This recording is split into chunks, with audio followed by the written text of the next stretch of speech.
Welcome to the Polish the Mirror podcast. Welcome back. Oh my gosh, today I have a special episode.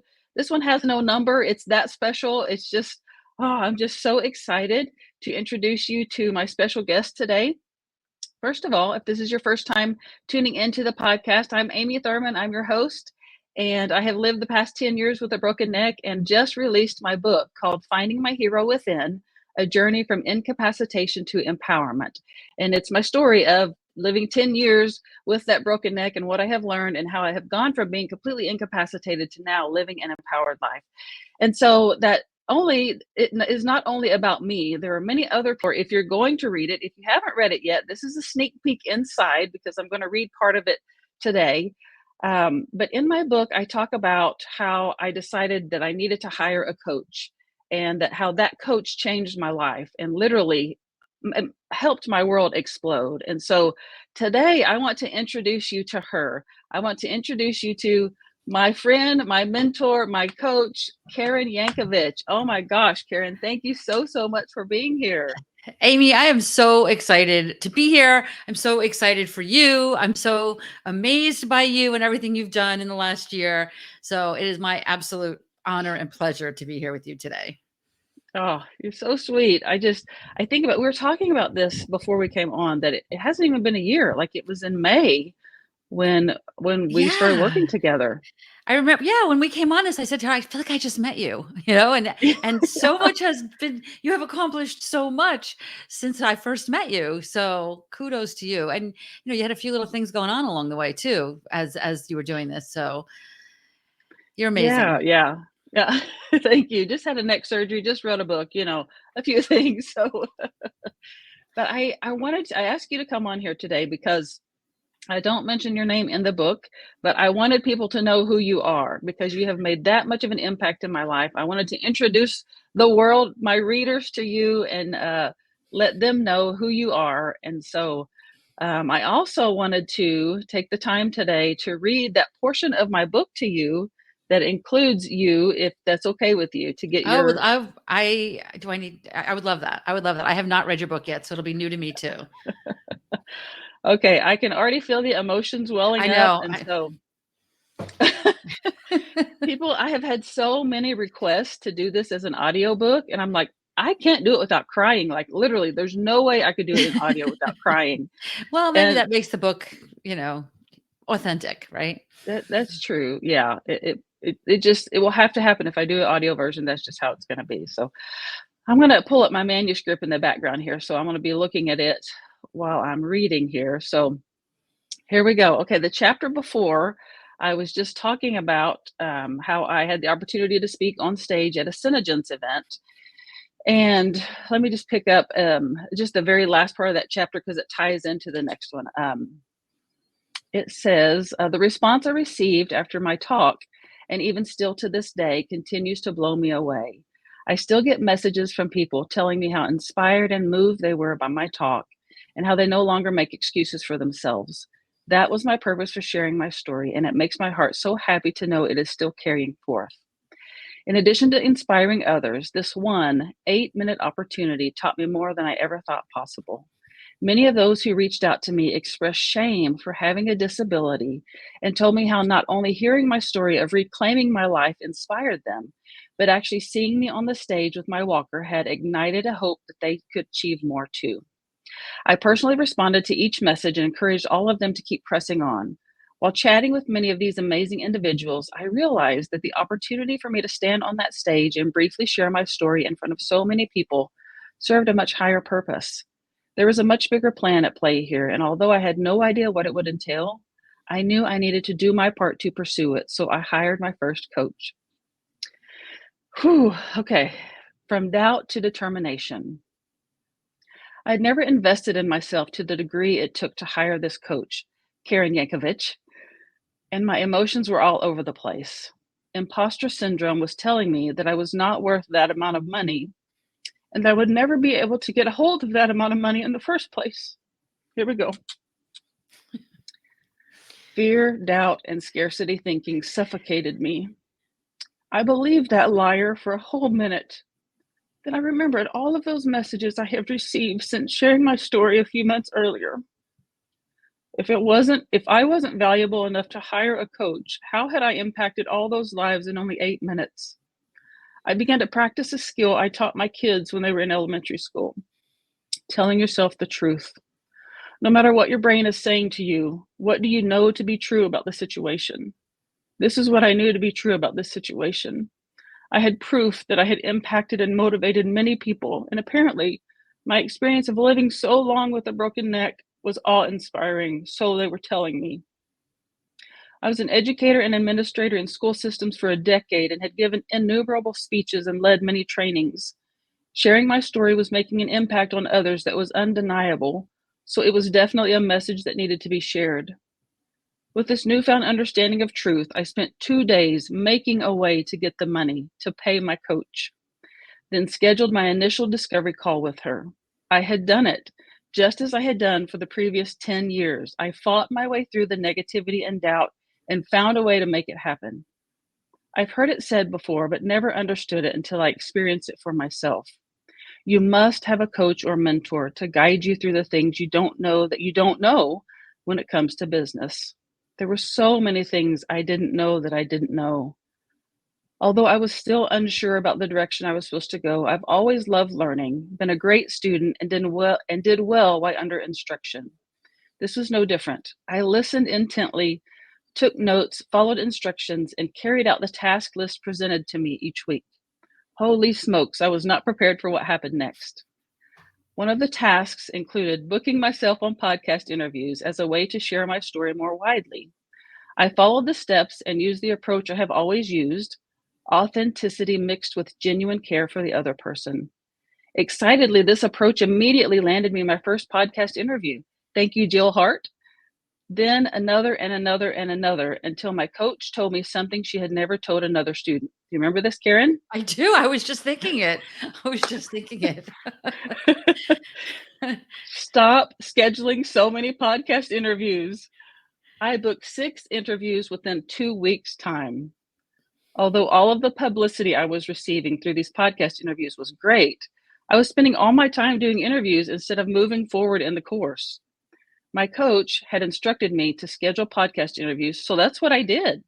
However, I had not yet learned the skills needed to make those interviews work for me, so I paused them to learn a few more things first. Well, that's what I intended to do, but the requests for interviews just kept coming in. So I began scheduling them further out to give me enough time to get a better grasp of what I was doing. Honestly, I had no idea what I was doing. People wanted to hear my story, the podcast linked version, then expected me to have a call to action that provided more info on how to work with me.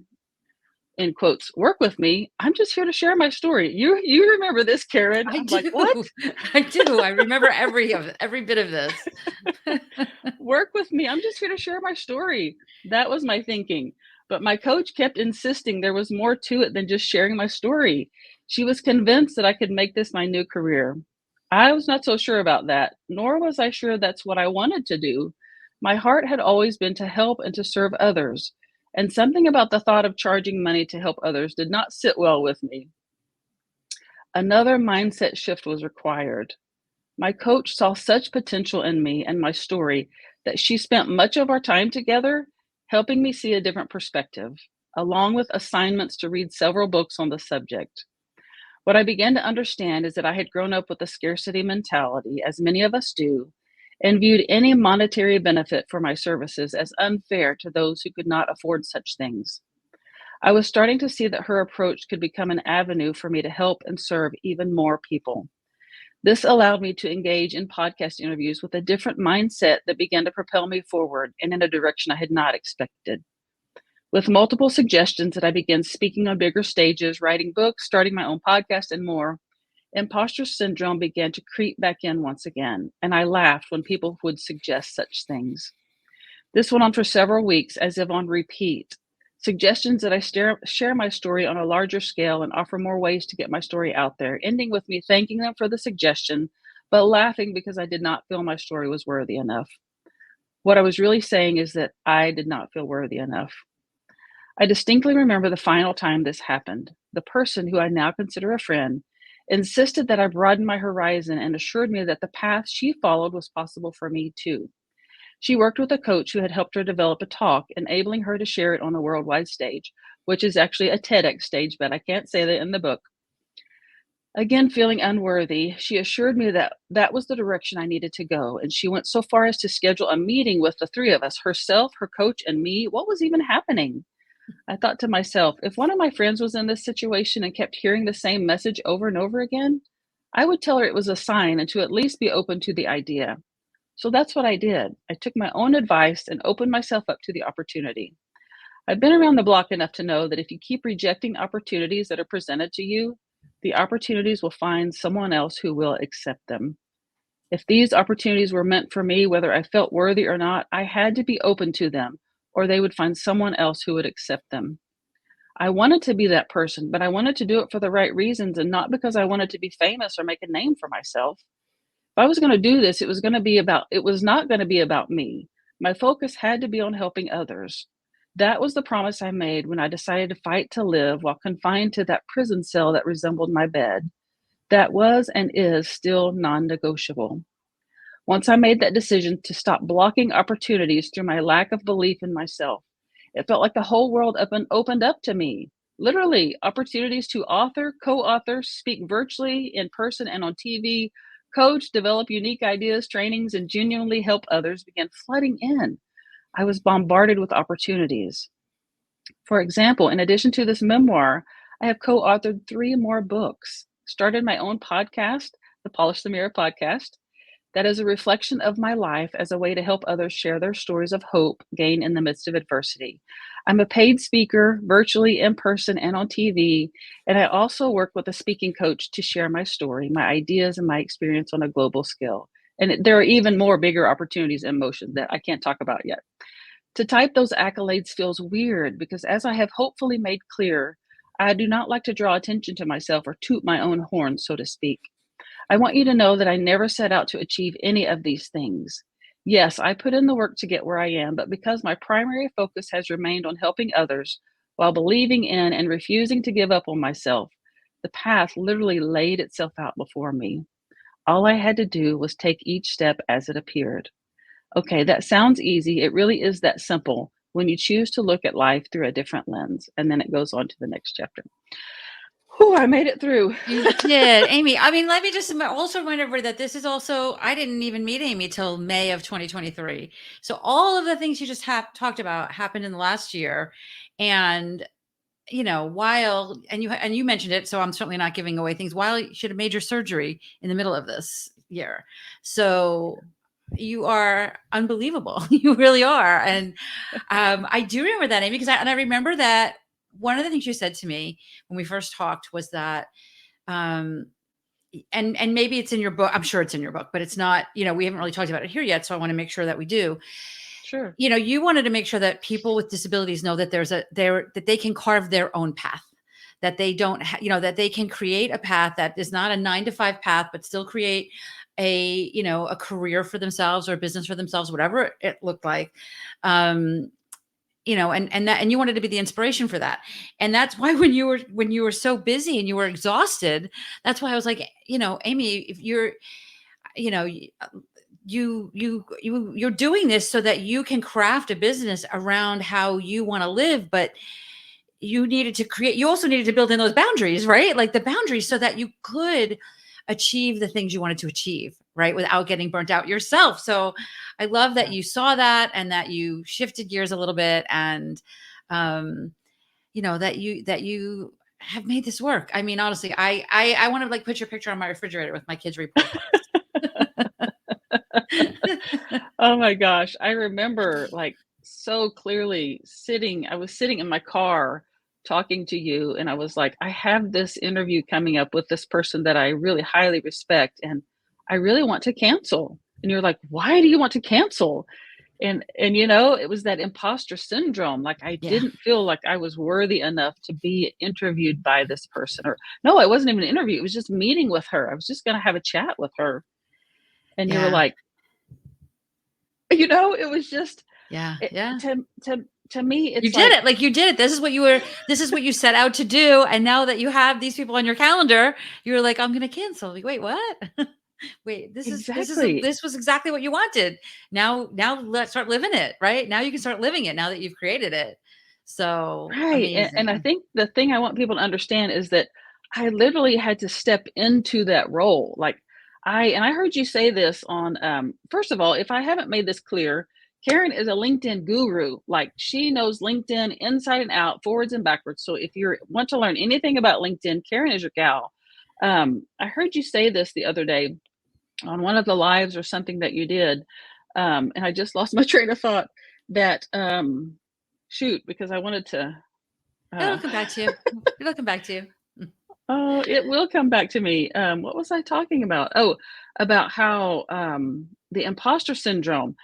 Like, I just, I, the perspective that you saw me from a completely different perspective, that you saw that I was capable, you saw that I was had the ability to do it, but I didn't see that in myself. This is what I was going to say. Yes, this is what I heard you say the other day, that LinkedIn is not a place for your resume. It's no longer a place to post your resume. It's the person that you want to become. I heard you say that. It's the your Yeah. Yeah. your LinkedIn profile. You want to talk about that for a minute? Yeah, so your resume is all about who you used to be, and your LinkedIn profile should position you for the person you're stepping into, kind of like dressing for the job you want authentically, right? We don't want to make stuff up, but at the same time, you want to project your brand into the future and really start stepping into and living the life of this person that the life that you are, that you absolutely can create. And you are just such a great example of that. Thank you. And I said in the description, I have you, you are a visionary because that's part of what you do. Like, you met with me privately, we talked about in-depth things, and then you developed this vision for me. Like, you saw the potential in me and what I could become. And then your team like actually wrote my profile for me. I hope that's okay to say Oh, because yes, of course it is. Yes, part yes. of that's part of what you offer in your Everybody connect with program. Amy on LinkedIn. She's got a beautiful Yeah. profile. Yes, yes. Yeah, That Cindy wrote it for me. Thank you very much. But part of your program, your team actually writes your LinkedIn profile for you, but they write it from that perspective, like the person that you are going to step into. And so right. it takes a measure of, okay, I've got to accept this and step into this role of who I want to become. And that sometimes that's a challenge. It is, and you know what? It's a challenge for all of us, and I think that in your case, because you have you clearly have a challenge that I don't have, and many other people don't have. That challenge could either be used as an excuse, or you could, I mean, it's but the reality is we all have the imposter syndrome challenge. As a matter of fact, one of the, it's funny because a lot of people, just like you did, talk about me as a LinkedIn strategist, and I do love LinkedIn strategy, but really what we do is a lot more than that. We really help primarily women really identify what their next chapter is going to look like, and then help them step into that. And it's a challenge for us to kind of describe that. But somebody said to me last week, "Will you help people overcome imposter syndrome?" I said, "Yeah, no, I don't." There is no overcoming imposter syndrome. Imposter syndrome is here till the day we die, right? Every level, there's another level of imposter syndrome. It's more about recognizing it, right? And again, you can use the things that are in the way of you getting what you want as the imposter syndrome. Well, I'm not worthy, I'm not this, or it's not my time, or whatever. Or you can say, okay, you can recognize it as imposter syndrome, learn some tools to kind of pull in some courage, because it takes courage to get to the other side of that, and know that it's probably going to happen again, right? And now, but you start to recognize it, because we don't want to just get to the next level. And I mean, maybe we do, and that's okay if you do. But if you're like most women, you want to get to the next level, and then there's another level maybe after that, right? So each level takes another. You got to take another stab at that little imposter syndrome challenge. So it's embracing imposter syndrome as opposed to pretending it's ever going to be gone. And and I love the way you did that, and I love the way you teach other people that that can be done, right? That needs to happen. People with disabilities that might feel like it's in the way of them achieving their goals. You kind of have them say, yeah, it could be, or maybe we could do this, right? So Yeah. yeah, it's just not nothing that it's something that's not going to go away. And I think a lot of women have a hard time seeing themselves the way other people see them, which is why we write your profile, by the way, because it's hard to write your own profile and position yourself as if you're peers with the most influential people in your industry, and we know it's there for you. So that's one of the reasons why we do it. And we've written profiles for some of the most accomplished women in the world. I mean, I can say that, I can like top 10 women who in, magazines, names you've recognized, and almost every one of them has said to me, I don't know if I can say that about myself. Like, you did this. I'm not making stuff up, right? You did this stuff. Yeah. So we just have to learn how to get better at owning what we've done and claiming it and showcasing it to the world so that we can, and that's where you get the opportunities, the kinds of opportunities you're getting. Oh, absolutely. I love the perspective that you just shared because it's not like I'm out there saying, things that I haven't actually done that aren't true about me. It's a Right. matter of accepting them that these are part of me and that I can use these to help get me to where I want to be. And oh my gosh, it resonates with me so deeply because like you are like my first step of just getting my feet out there in the water, dipping my toes in and figuring out, wait, what? What this is what I could be. This is what I could do. Like I had no idea what was possible for me. And then the things that you taught me through your course, through your program, I have used those, oh my gosh, ever since, and that has allowed me to do so many more things. And so it's literally what you said, like I had to step in the next bigger thing and the next bigger Right. thing. And now, it just literally it keeps growing. Like right now it's so Oh much bigger gosh. than I am. I'm just like, holy I love cow, that. And we work pretty hard to make sure that what you walk away with are life skills, not just, at the end of the 12 weeks you're done and, you're done with it, you've learned it, but, it's stuff that you can apply for the rest of your life. Um, but I remember our first call too, Amy. And one of the things I remember about it was, I mean, I have in my head who the kinds of people I think I can best help are. And if I had a checkbox of 10 things, you probably only checked 5.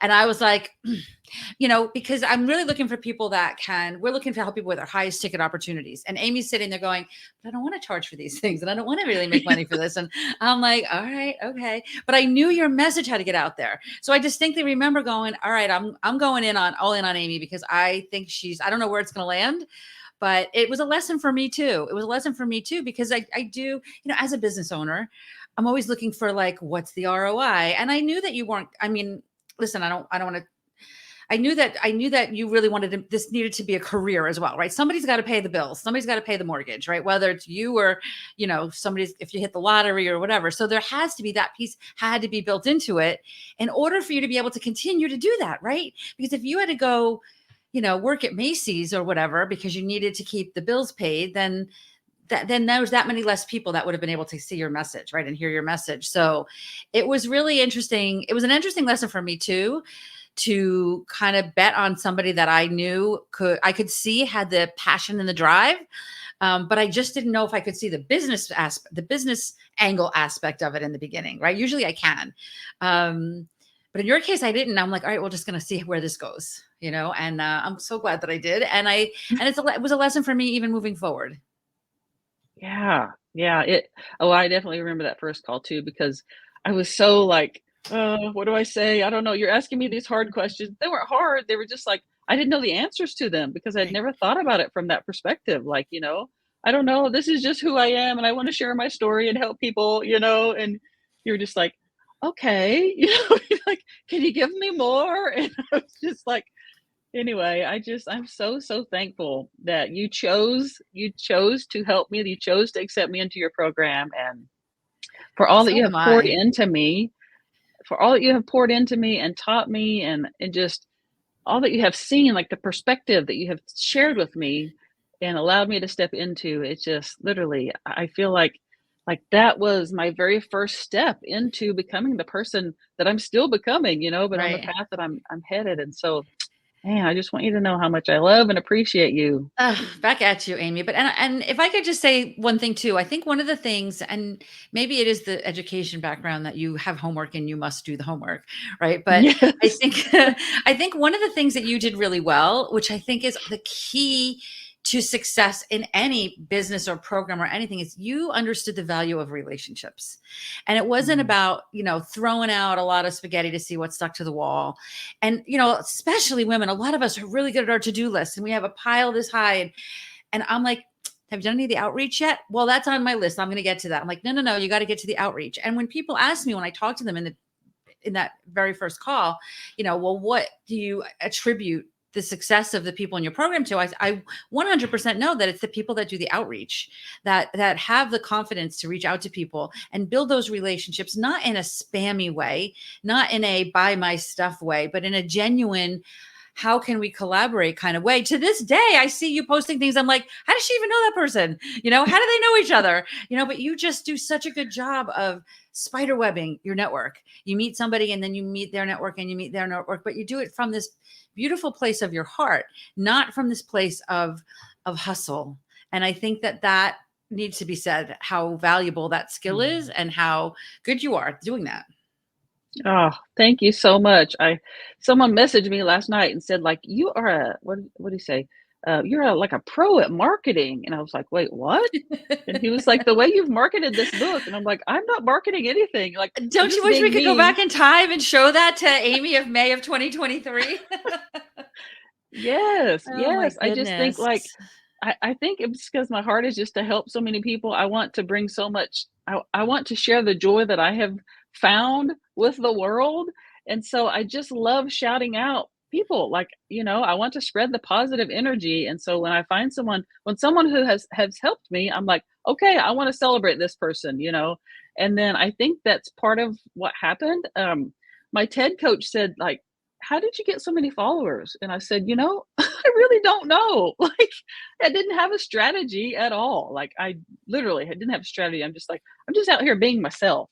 And I do Which think that is the matters. strategy. That's your strategy, Yeah. right? That's your strategy. And, all the strategy in the world isn't going to help if you haven't conquered the mindset stuff and the attitude towards it.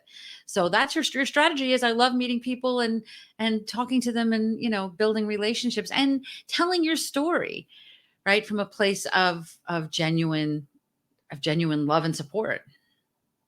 Yeah. Yeah. Whew. Well, you helped me get there. I want to acknowledge that to everyone. Like, just oh my gosh, like talking about shouting out people. That is what this is about. I'm shouting out you and how appreciative I am, and how people just need to know you. Like, the world needs to know Karen Yankovich. And Well, thank just you. Thank you. yeah, yeah, of Thank you. course. And at the end of the day, I think what we both do is we look to really lift people up, right? Like lift people up and have them showing up as their best self and then building the rest of their life from that place, right? From that place of shining a light on their best self and lifting each other up and, like just that ripple effect, the power of that ripple effect. Yeah, it is very powerful. It is, and it happens kind of slowly and subtly, but there's so much power in it. And I'm just so thankful. Oh my gosh. Oh, my heart is so full. I'm so glad that you took the time to be on here with me today, Karen. It's just such an honor to know you and to be able to help and support you. And thank you, thank you, thank you. Amy, it is I'm again, once again, this is like a mutual admiration society, right? It is Yeah, my absolute yeah. pleasure to have been a part of your journey. And I can't wait to see what the rest of what the rest of your journey looks like. What's next for Amy? I think there's so much more. And I want to just remind everybody. I'm looking down because I wanted to find the number, which of course I still don't have. But we had a full conversation about all of this a few months ago on my podcast, which is episode. You would think I would know the episode number, but I don't. But I'll share it somewhere and we'll reshare that too, because we had that was a fun conversation as well, where this was, I think it was October. So it was like halfway through your year of journey, right? Now you're on the other, before your book, before your surgery, before all of that. So a lot has happened since then. So I'll look for I don't know why I can't find the episode number, but I will It's find the so episode interesting. Yeah, I didn't even I number. forgot about I mean, I didn't forget I did it, but I forgot it was, like, at the halfway mark, like, it was before Yeah. all of that, Yeah. oh my gosh, I need to go listen to that now, like, what did I Yeah. It was say? October 9th. I can't believe I don't have the episode number on here anywhere. That's That's okay. crazy. I mean, I'm just because what I Googled, and I don't want to spend a lot of time looking for it, but well, here we go. Episode webpage. This should have it. Maybe. Yeah, 255. So if you go to KarenYankovich.com/255, you'll be able to listen to Okay. the episode of where Amy and I spoke a couple months ago on my podcast. And just again, such a great conversation. And I think you should listen to it again, Amy, just to listen to how far you've come even since October. Yeah, yeah, that's such a good idea. I'm a little bit not scared, but a little bit like, "Ooh, gosh, what did I say back then?" You know? 'Cause Well, so you much know has what? changed. That is common, and you just gotta, like, listen and realize that you've whether I don't remember. I think it was great. My recollection of it is that it was great, but if there's anything you're saying on there that you're, like, uncomfortable with, you just think about how far you've come even just a couple months, right? So, Yeah, so lots true. more good things ahead for you, Amy. I'm quite sure of that. This reminds me just excuse me, real quick before we go that I was on the Maria Fontana show, that was I posted saw that. yesterday, and she and I Maria talked about you. does my hair on top of everything else that she Yeah. does. Oh my gosh, she's such an amazing human. She is. Um, but we talked about you, so you'll want to be sure and listen in Oh, on I that too, will. I so will. I will. And Maria such a is good a one. she's a coach that and she grew up she cut her business skills in the hairdressing world. So she still does some hairdressing just to keep her. So I literally enjoy going there mainly just so I get to talk. We get to talk business for 2 hours every couple months, every month or two. I go there because she doesn't live that far from me. So I let her do my color and my hair. She said, that you 2 are thinking about doing something, in person, like, We just, always talk about it like and we never do it. We totally should. We and will. I We said, will. like, I would Are literally you fly coming? out for that, like, Okay, 2 good. Jersey All right. girls, are One you kidding Maria, are me? you Like, hearing that? We've got one registrant. I would fly out for that, Yeah, I would love to. absolutely. I mean, we talk about that every single time I see her, and then we don't do it. So Oh, we'll that do would be it. We'll so do it. It'll fun. happen. So, so fun. Yes, yes, yes. Okay, so I'll put those links in the description too and in the show notes so that you all can get a hold of that. I'll put Karen's website in there as well so that you can contact her and get to know her a little bit, connect with her on all the socials. So, thank you for tuning in. Thank you for listening. Thank you for watching. If you have found this worth sharing, please share it. Please leave a 5-star review. And I appreciate you so, so much. Okay. Until next time, thank you, Karen. Thanks, Amy. Bye. Bye bye.